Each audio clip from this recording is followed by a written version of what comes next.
vous consacrez un chapitre entier aux médicaments anti-hypertenseurs.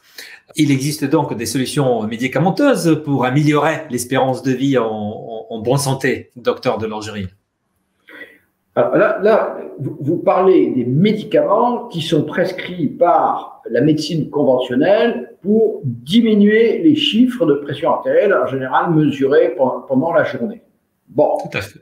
Alors là, on a des études, mais qui montrent que si vous êtes à 16,9, vous êtes plus à risque que si vous êtes à 12,7. Bon, alors, ces études sont mal faites, en général avec des investigateurs qui sont très liés à des industriels du médicament antihypertenseur, et c'est, très franchement, c'est pas très intéressant. C'est pas très intéressant, d'autant plus qu'on voit très bien sur les courbes, alors c'est un autre type d'étude sur ce qu'on appelle l'épidémiologie d'observation, c'est que la relation entre le chiffre de pression artérielle, une espèce de pression mesurée dans des conditions que je vais vous expliquer ce que c'est pas des bonnes conditions, mais quand on se base sur ces chiffres et que l'on regarde la relation entre ces chiffres, qui pour moi n'ont pas de valeur, mais bon, sauf si c'est très élevé ou très bas, et le risque cardiovasculaire, alors on a ce qu'on appelle une courbe en U. C'est-à-dire que si vous tirez un trait horizontal sur la pression, puis vous regardez le risque cardiovasculaire, vous constatez que les gens qui ont une pression artérielle à 110, 11, on va dire ça comme ça, ils ont un risque cardiovasculaire qui est équivalent à ceux qui ont 160 ou 16. Ouais, c'est la courbe en U. Vous voyez que ce genre de choses terribles vous indique. Et ensuite, alors, si vous baissez si vous médicament, vous diminuez le 16 à 14, alors vous glissez un petit peu le long de la courbe en U, mais ce sont des différences très faibles. Il y a tellement de paramètres, ce qu'on appelle nous en sciences médicales, des facteurs de confusion qui viennent là-dedans, ce qui fait que ce qui nous est proposé en général avec les médicaments n'a pas beaucoup de valeur, sauf si on traite des gens qui ont vraiment des pressions artérielles très élevées. Vous voyez, je vous donne un exemple. Vous avez 20 de pression artérielle toute la journée. C'est clair qu'il y a quelque chose qui ne va pas. Est-ce que c'est le chiffre lui-même qui va être le coupable, ou est-ce que c'est les dysfonctions générales de l'organisme qui sont indiquées par ce 18 ou par ce 20 qui sont responsables des complications? Mais c'est évident que vous allez avoir des complications. Alors là, vous donnez un médicament, vous passez de 20 à 16. En général, avec un seul médicament, ça ne suffit pas. Pour passer de 20 à 16, il faut 2 ou 3 médicaments à forte dose. Et là, vous allez avoir deux phénomènes. D'abord, vous allez aplatir la courbe, ça c'est clair, notamment de complications cardiovasculaires, parce que vous ne pouvez pas vivre avec 20. Vous avez mal à la tête, il n'y a rien qui va dans votre organisme dans ce cas-là. Est-ce que c'est le chiffre lui-même, ou est-ce que c'est la cause du chiffre qui est responsable? On ne le sait pas trop. Mais ce qui est sûr, c'est qu'avec cette approche médicamenteuse, vous allez aussi avoir tous les effets délétères des médicaments. Alors là, vous voyez, alors si vous donnez un médicament pendant un mois ou deux pour tasser cette pression artérielle, faire cesser les symptômes, parce que si vous avez 20, souvent vous saignez du nez, vous avez mal à la tête, vous êtes fatigué, vous ne dormez pas. Bon, alors, si vous donnez du temps avec ces médicaments pour trouver la cause, ça va. Mais si vous partez pour des traitements sur des années, alors là, vous allez avoir toutes les complications de ces médicaments et c'est une accumulation. Quel est le rôle des anti-inflammatoires dans le risque de l'hypertension artérielle, docteur Delangerie? Les anti-inflammatoires sont des médicaments qui, alors, on distingue les anti-inflammatoires stéroïdiens, cortisone, je laisse de côté, et quand on dit anti-inflammatoire, en général, on pense anti-inflammatoire non stéroïdien, du genre ibuprofène ou aspirine. Alors, on sait que ces médicaments peuvent être utiles. Par exemple, l'aspirine, c'est un antiplaquettaire parce que c'est un poison des plaquettes, donc ça empêche les plaquettes de s'agréger, et dans certaines circonstances, ça peut être utile. Sauf que le même système enzymatique que l'aspirine bloque dans les plaquettes. Et il existe aussi dans les artères, dans le fameux endothélium, et l'aspirine, comme l'ibuprofène, vont bloquer ce système enzymatique sur l'endothélium. Et ce système enzymatique sur l'endothélium, il est anti-caillot. Alors, je ne vais pas rentrer dans les détails, hein, c'est le système enzymatique, ça s'appelle la cyclooxygénase. Et bloquer la cyclooxygénase des plaquettes, ça peut être utile dans certaines circonstances, mais bloquer la cyclooxygénase de l'endothélium, c'est catastrophique. Alors, on le sait très bien, parce que la cyclooxygénase de l'endothélium est un système enzymatique qui permet la sécrétion de substances anticoagulantes et antiplaquettaires. Et on le sait très bien, puisque quand les cardiologues prescrivent de l'aspirine, ils prescrivent des doses de nourrissons. Pourquoi ils prescrivent des doses de nourrissons? Parce qu'ils pensent, et c'est vrai d'ailleurs, hein, qu'avec cette dose toute petite, on va bloquer les plaquettes d'un côté et qu'on va retarder le blocage de l'endothélium de l'autre côté. Donc ils espèrent avoir des effets bénéfiques antiplaquettaires et ne pas avoir trop d'effets nocifs contre l'endothélium.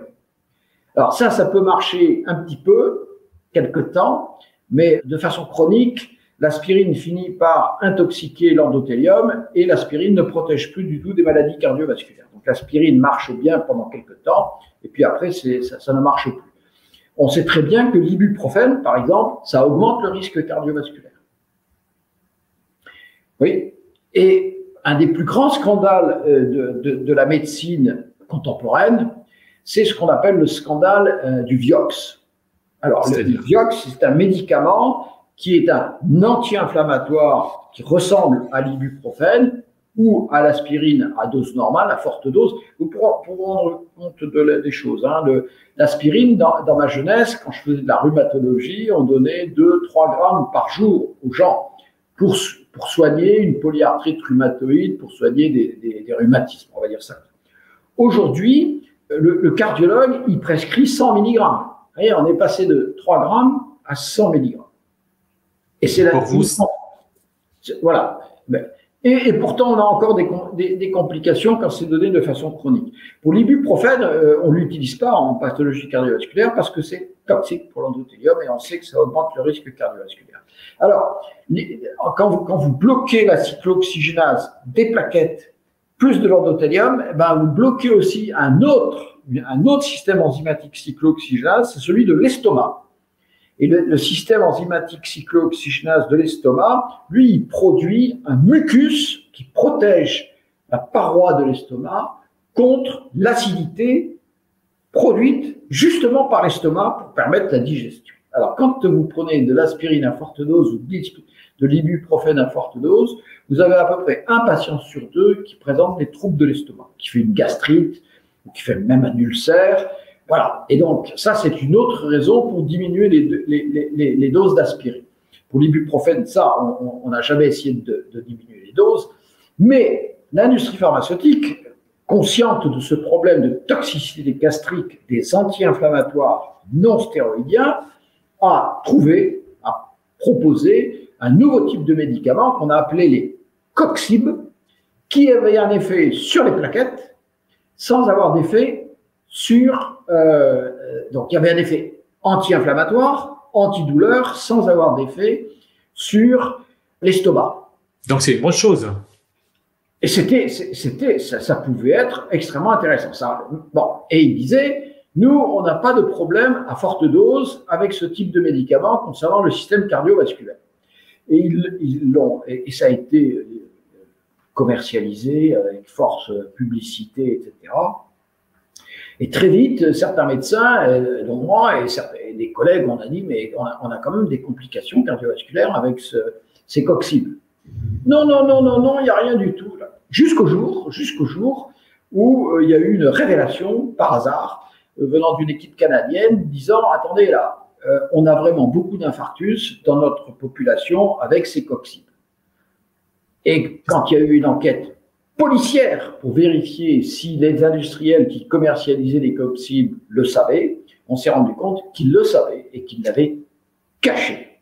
Et vous voyez, les coxib ont disparu du marché du médicament, tellement le scandale, vous vous en souvenez pas, vous, mais moi je m'en souviens très bien, parce que c'est ça qui a chez moi déclenché cette réflexe.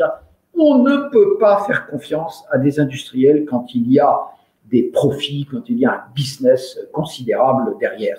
Il ne faut pas faire confiance, il faut se mettre dans des conditions où on doit absolument tout vérifier. Donc on n'avait pas vérifié avec les Coxib, on avait fait confiance aux industriels. Vous savez, ils ont payé des milliards d'indemnités aux familles qui avaient eu des victimes.